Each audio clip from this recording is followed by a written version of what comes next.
Welcome. Be sure to like and subscribe for more scary stories. I've always been a creature of the city. The cold, hard streets, the tall, luminous skyscrapers, and the people, all self-absorbed in their own little stories, to be concerned with person next to them on the subway, or the person they just rammed into trying to get where they needed to go. It's where I was born. It's what I'm used to. But sometimes you have to take a break from uniformity and treat yourself. And that's exactly what I did. I have a cousin down in Alabama, the deep South. He invited me over, and it was something I've put off for way too long. What the hell? I guess it's time to mix things up. My plane landed after a 4.5-hour plane flight. My legs were cramped, my back was sore, and my brain was numb from the crying babies. But regardless, we landed. But I still had a long drive ahead of me before I could cash in at my cousin's place. After I got off the plane, I went to baggage retrieval and then went to the car rental. Shocker of all shocks, the rental supplied me with a shitty old Ford hatchback. It seemed like the best car they had, but I did my best to ignore the mystery stain in the back seat. It was best that way. I pulled out of the rental and began the long drive out of the city and into the rural countryside. I am a complete fucking idiot. I did myself in, big time. I forgot to check the fuel gauge. Stupid, stupid, stupid. I was driving through a twisting dirt road, the sides lined with tall, dark trees, and the road beyond my headlight pitch black.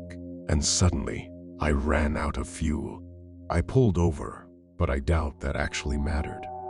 Who would use this obscure-ass dirt road in the middle of an Alabama backwoods? Answer, me. A complete and total idiot. As I tried hard not to completely second-guess my decision to come here, was having a real hard time with that. I got out of the car and stood on the side of the road. I looked at my cell phone, and sure enough, no service. The only way this could get worse is if Jason fucking Voorhees came crashing through the forest with his machete and ran me through. Regardless, I was stuck, completely and totally. So I did the only thing I could. I crawled into the back seat of my car and tried to sleep. Why? Because I had nothing else. No other option. I couldn't make any calls, couldn't drive anywhere. So I would sleep, and in the morning I would walk through an Alabama backwoods. Yeah, I am totally fucked. This was my line of thinking as I lay on the seat, eyes staring at the ceiling. How was I supposed to fall asleep? I wasn't exactly in a safe neighborhood. Hell, I wasn't even in a neighborhood. And another thing, it was cold. Not the freezing it got in a New York winter, but cold enough that my light jacket couldn't stop me from shivering. I felt pathetic. I crawled up front to see if I could turn on the heater, but sure enough, for the shitty car, it was busted. So I climbed back into the back seat and quietly whispered a swearing fit the likes of which would make even angels cry. After that, I felt slightly better, but I still felt stupid for coming here. I felt even stupider for not checking the fuel gauge. God, that was so stupid. Like, mind-boggling so. But while I was hounding myself for my own unacceptably vast stupidity, I heard something that nearly made me cry in relief. A car engine and tires crunching on dirt. I practically leaped out of my car, swinging the door open with so much enthusiasm it should have broken the hinge. The car that would surely be my saving grace was currently only about 100 feet from me, and as it approached, it slowed. I stuck my thumb in the air, signifying I was hitchhiking. The car slowly pulled up beside me, and the window rolled down.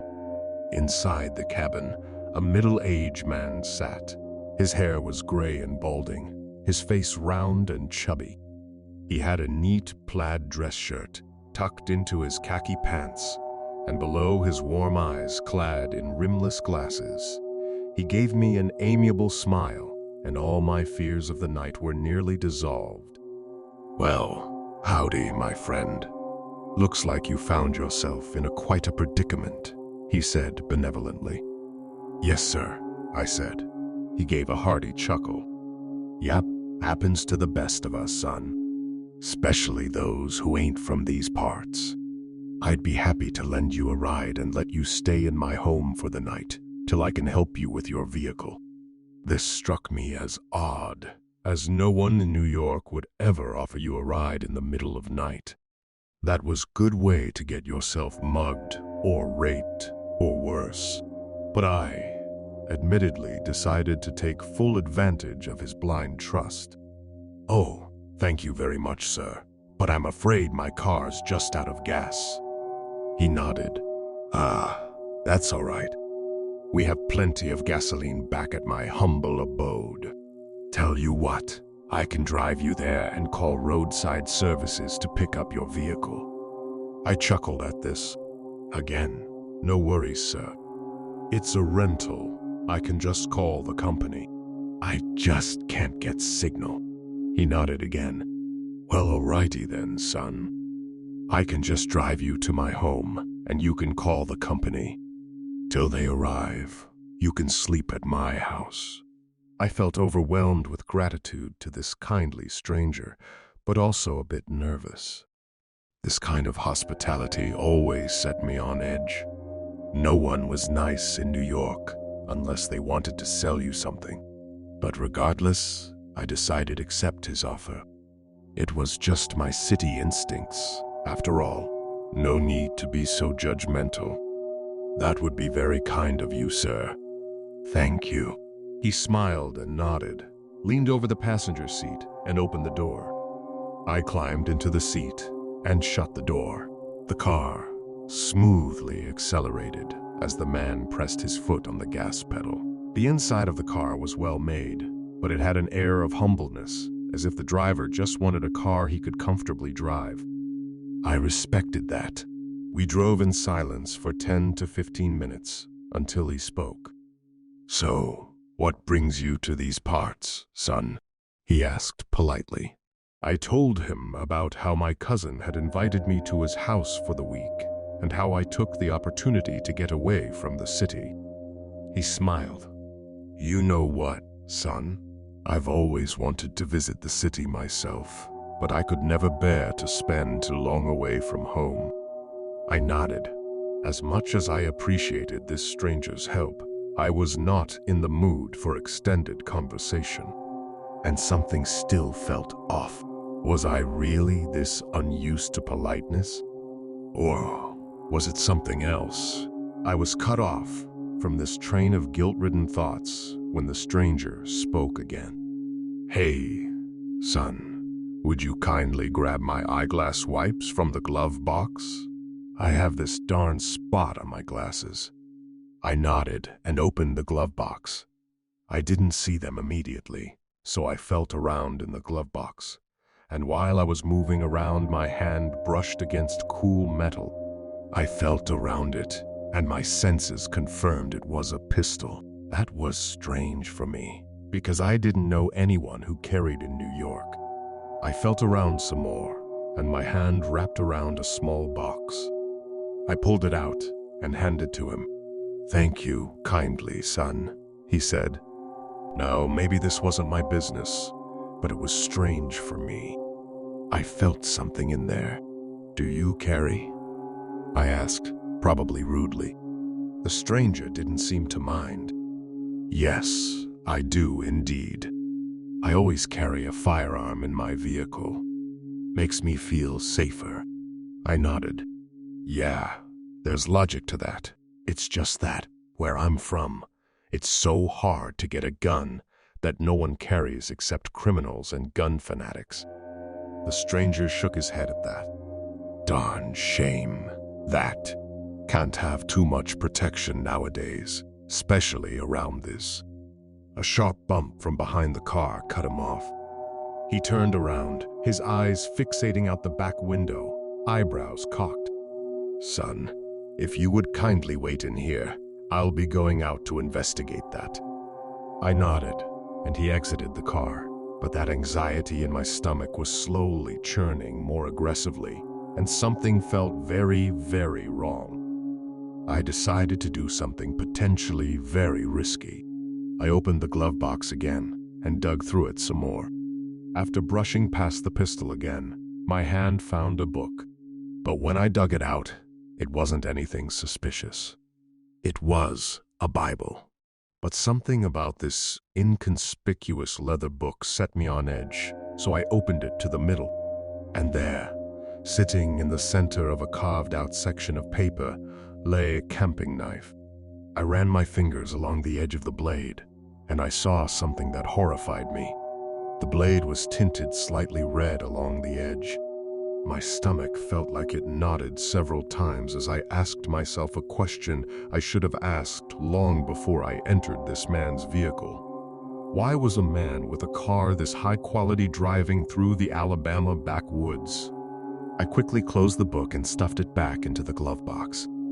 I heard the trunk close and his shoes crunching on the dirt as he slowly approached the car again. I saw his figure outside the door just before it swung open, and the man crawled back inside. He was shaking his head shamefully. "What was that sound?" I asked, trying to swallow down the building dread crawling up my throat. The stranger sighed. "It appears we hit a rabbit, son. It was dead when I got there, so I moved it out of the way." Suddenly, I was more acutely aware of the strange things he was saying. Like, why would someone pick up a rabbit's corpse? And why had the noise come from the trunk if we had hit a rabbit? Had it come from the trunk? Nevertheless, my suspicions went unvoiced as I, too, shook my head at the falsified tragedy. "Shame," I said. The stranger cleaned his glasses before repositioning himself at the wheel. "Welp," he said. "No use crying over spilt milk. Let's keep on the move. We still got a good hour's drive ahead of us." As I made myself the very closest I could be to anything resembling comfort, I tried not to imagine what had actually made that noise or what this guy was hiding. All I could think about was where I would be in the next hour and what that meant for my personal health. We drove in silence for the next 20 minutes. The only sound the purr of the engine and the dirt underneath the car's tires. That, and my own heart pounding in my chest so hard I was surprised the stranger couldn't hear it. Or, my brain thought horribly, maybe he does hear it and is just used to his victims' hearts doing the same. As we drove, my mind began racing, trying to formulate a plan on how to get out of this car. The best plan I had was saying I need to take a piss and then bolting while I was free. But the stranger would probably just chase me, and I seriously didn't want to be chased through an Alabama backwoods by a knife-wielding Jesus freak. So I kept coming up with ideas. My best bet was using the gun to shoot the stranger and then driving back to civilization. But that would require proof of the stranger's psychotic nature, so I was stuck for the moment. Finally, I decided what I needed to do. I would get the stranger out of the car by saying I saw something on the side of the road. If he got out to investigate, I would get out of the car, grab the gun, and go around the back of the car to look in the trunk. This was an older car, so the trunk should have a hatch.